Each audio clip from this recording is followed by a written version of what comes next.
શિયાળાની શરૂઆત થાય એટલે દરેકના ઘરે વસાણા તો બનતા જ હોય.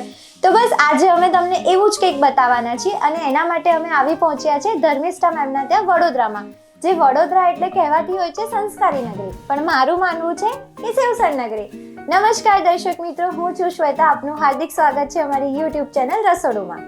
ધર્મિષ્ઠા મેમ, વસાણુમાં તમે અમારા વ્યુઅર્સને આજે શું બતાવવાના છો? આજે હું મેથી બનાવવાની છું, શિયાળામાં ખવાતી મેથી. અચ્છા, એટલે એ શિયાળામાં લોકો શિયાળો આવે એટલે ઘરમાં મેથી ચાલુ થઈ જાય બનાવવાની. હા, મેથીની અલગ અલગ વેરાયટી પણ બનતી હોય છે. એમાં મેથીના લાડુ બનાવીએ, મેથીના પીસ બનાવીએ, પણ શિયાળામાં ડેલી મેથી તો ખાવી જ જોઈએ. હા, જે શરીર માટે ખૂબ જ સારી છે. તમારી કમરનો દુખાવો થાય અને છોકરાઓને પણ ન ખાતા હોય તો ધીમે રહીને એક પીસ મૂકી અને એને ખવડાવી તો દેવાનો ફરજિયાત. એટલે આજે આપણે મેથી પાક જોવાના. મેથી પાક. ઓકે, તો આપણે એના ઇન્ગ્રેડિયન્ટ્સ જોઈ લઈએ. હા, એક વાટકી છે ને ઘઉંનો લોટ છે, એક વાટકી ચણાનો લોટ છે, એક વાટકી છે ને કોપરાનો છીણ છે, એક વાટકી ગોળ છે, એક વાટકીથી ઓછો છે ને ગુંદર છે, આ અડધી વાટકીથી ઓછો મેથીનો પાવડર છે, આ ડ્રાયફ્રૂટ છે બદામ કાજુનો, આ છે ઇલાયચી પાવડર, આ છે સૂંઠ પાવડર અને આ છે ખસખસ અને ઘી છે આપણું. મેથી પાક બનાવવા માટે છે ને આપણે સૌ પ્રથમ પહેલાં ઘી લઈશું અને લોટ શેકવામાં ઘી સરખું જોઈએ છે એટલે આપણે એને વધારે ઉપયોગ કરીશું. એટલે આપણે 2 ચમચા ઘી લીધું છે.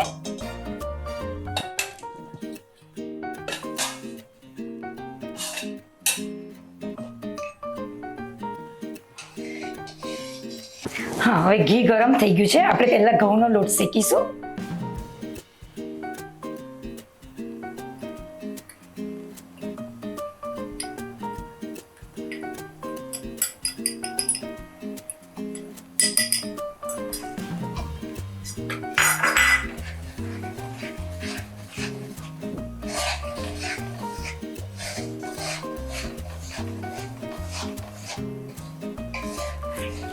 આને આપણે છે ધીમા તાપે શેકવાનો છે.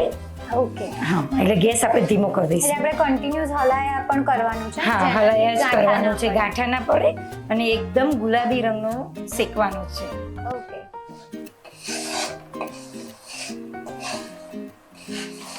હવે છે ને આ ઘઉંનો લોટ શેકાઈ ગયો છે. હું હવે એને વાસણમાં કાઢી લઉં છું. ઓકે, એટલે આપણે જે ચણાનો લોટ છે અલગ શેકવાનો છે. હા, ઘઉંનો શેકાઈ ગયો ને પછી ચણાનો શેકવાનો છે, પણ લોટ બે મિક્સ સાથે કરવાના છે. ઓકે, એટલે આપણે પાછળથી ભલે મિક્સ થાય પણ પહેલા આપણે અલગ અલગ શેકવાના છે. હા. ઓકે, હવે હું કાઢી લઉં છું.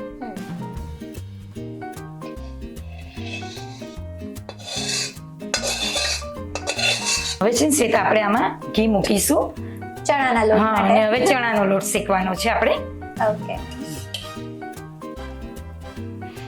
આપણે 1 ચમચા ઉપર ઘી લીધું છે. 1/2 ચમચા જેવું કહી શકાય. હવે આપણે ચણાનો લોટ નાખીશું.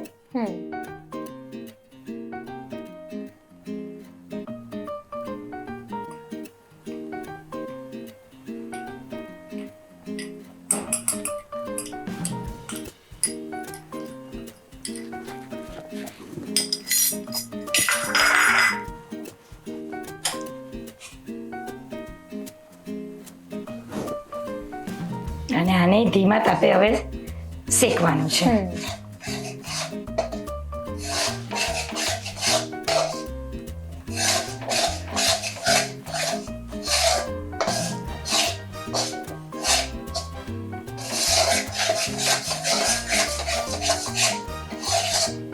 હા, આમાં આપણે છે ને ઘી ઓછું પડે તો નાખી શકીએ છીએ. શેકવામાં ગરમ જ થઈ જાય છે એટલે થોડુંક ઓછું પડ્યું એટલે મારે નાખવું પડ્યું હતું. હવે છે ને આ ચણાનો લોટ શેકાઈ ગયો છે. હવે આપણે લોટ ભેગો કરી લઈશું. ઓકે. હા, હવે કાઢી લઉં છું.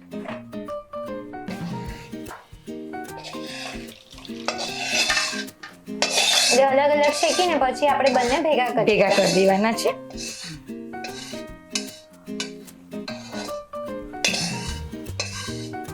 હવે આપણે છે ને ગોળ ઘીની પાઈ કરીશું એટલે એમાં હું ઘી મૂકું છું.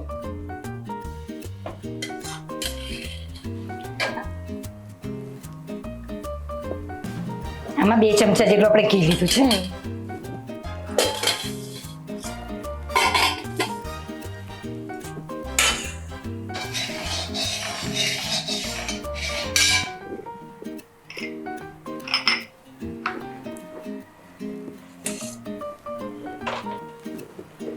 હવે આપણે એમાં ગોળ નાખીશું પાઈ કરવા માટે.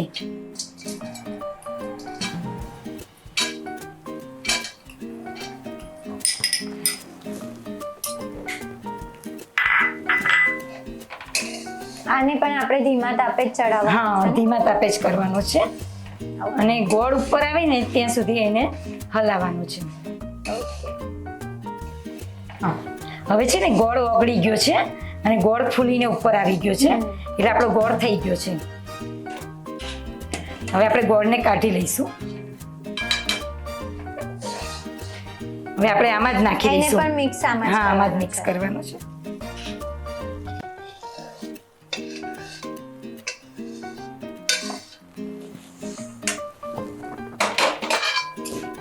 હવે આપણે ગેસ બંધ કરી દઈશું.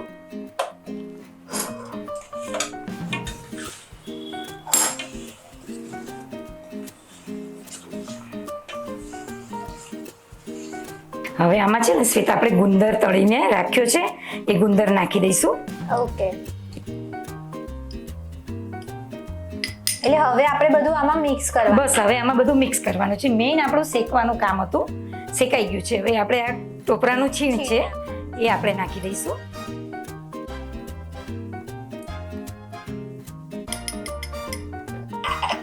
આ મેથી પાવડર છે, આપણે મેથી પાવડર નાખી દઈશું.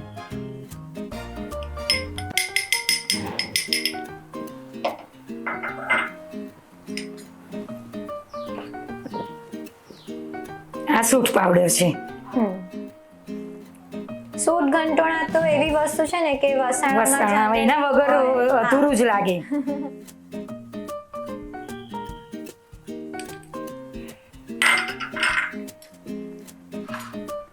ઇલાયચી પાવડર છે.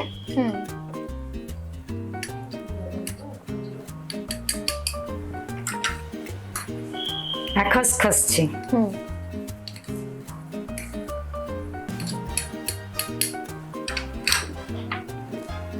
અને આ ડ્રાયફ્રૂટ છે, બદામ કાજુ છે. આમાં બદામ કાજુ ભરપૂર જોઈએ છે. ઓકે. હા, તો સો પણ સારો પડે, એનો લુક સરસ લાગે અને બદામ કાજુના લીધે છોકરાઓ પણ ખાય છે. થઈ શકે. હા. હવે આપણે બધું મિક્સ કરી લઈશું.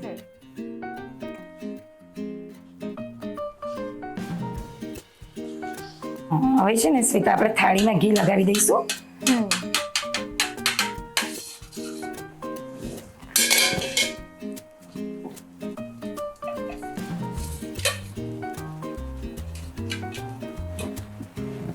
હા, હવે આ થાળીમાં આપણે નાખી દઈશું. પીસ પાડવા છે ને એટલે આપણે હવે એને ઠંડુ થવા દેવાનું છે.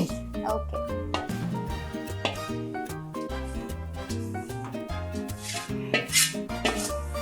અને ડ્રાયફ્રૂટથી ગાર્નિશિંગ કરી લઈશું અને ઠરે ને પછી આપણે એના પીસ પાડીશું. ઓકે.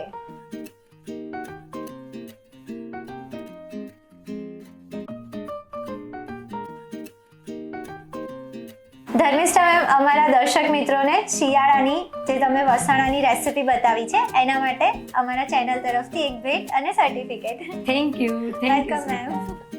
નાનપણમાં આપણે ધીંગા મસ્તી કરીએ એટલે આપણા મમ્મી પપ્પા આપણને કહે ને મેથી પાક ખાવો છે, પણ એ નહીં, આ મેથી પાક તમે ટ્રાય કરજો અને અમને કોમેન્ટ કરીને કહેજો કે કેવો બન્યો છે. તમારી પાસે પણ જો આવી કોઈ રેસિપીઝ હોય તો અમને કોન્ટેક્ટ કરીને જણાવજો. અમારો કોન્ટેક્ટ નંબર ડિસ્ક્રિપ્શનમાં આપેલો છે. ધન્યવાદ.